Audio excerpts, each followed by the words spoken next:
हर उस चीज के बारे में जो कि इंडियन नेशनल कांग्रेस की बड़ाई नहीं करती या उनको उनकी बड़ा नहीं आइडियोलॉजी से बनाती, मैच नहीं करती, वो सब हमारे इतिहास से मिटा दिया गया है।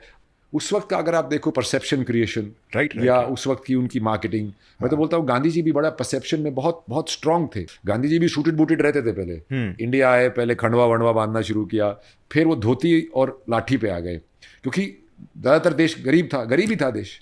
तो हर एक गरीब आदमी उनसे आइडेंटिफाई करने लगा।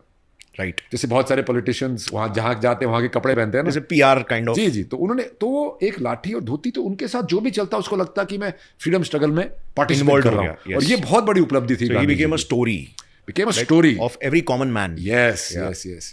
तो freedom fighters, तो everybody became a freedom fighter. So this was the biggest thing Gandhi ji did. Right. He was able to galvanize. फिर गांधी जी जब इंग्लैंड गए तब भी धोती वोती पहन के गए ठंड में, उन्होंने उतारी नहीं धोती। सिंबलिज्म जा नहीं सकती। हाँ, बिल्कुल कंबल ओढ़ लेते थे ऊपर से, पर कभी कुछ जुराब जूते वूते नहीं पहने उन्होंने। तो दैट शोज कि उनकी क्या थॉट प्रोसेस था, वेरी स्मार्ट। गांधी जी ने क्विट इंडिया मूवमेंट कर दिया, जिसमें इंडियन नेशनल कांग्रेस के सभी लीडर्स वॉलंटरीली सरेंडर करके अरेस्ट हो गए।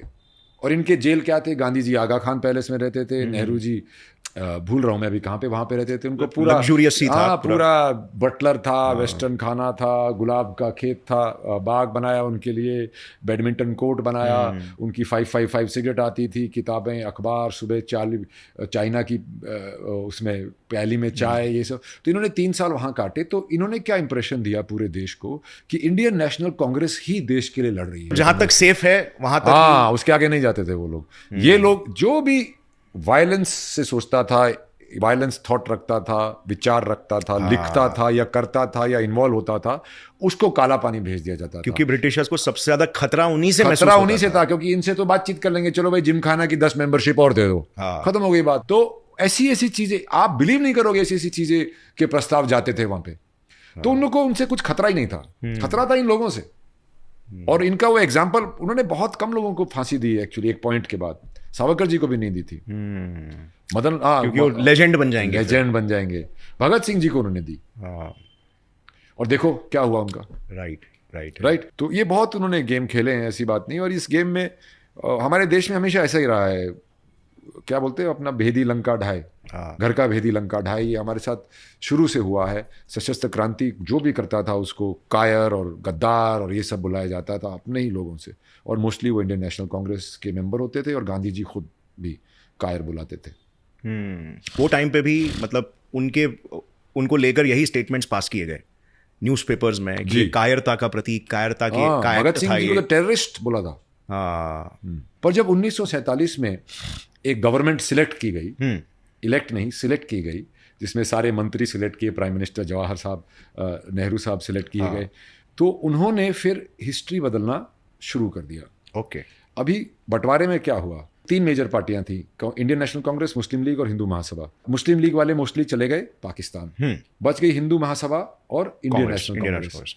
सावरकर जी को बिना किसी जुडिशियल प्रूफ के बापू के असैसिनेशन में अक्यूज करके उन्होंने हिंदू महासभा को खत्म कर दिया।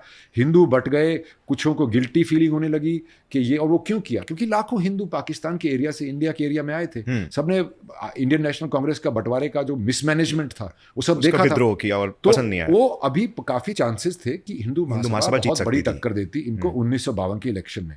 पर जैसे ही उन्होंने सावरकर जी को अरेस्ट किया, जिसमें कोर्ट ने बोला कि अरे एविडेंस तो छोड़ो, कोई कनेक्शन ही नहीं है इनका इस केस से, राइट, वहां से हेडलाइन क्या आई, महात्मा गांधी असैसिनेटेड बाय अ हिंदू।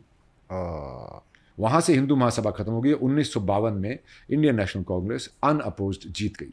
और उसके बाद सावरकर जी बिल्कुल अकेले रह गए थे, और लोग उनको मानते भी थे, पर शर्म के मारे कि बापू के असैसिनेशन में इनका हाथ है, लोग जुड़ते नहीं थे।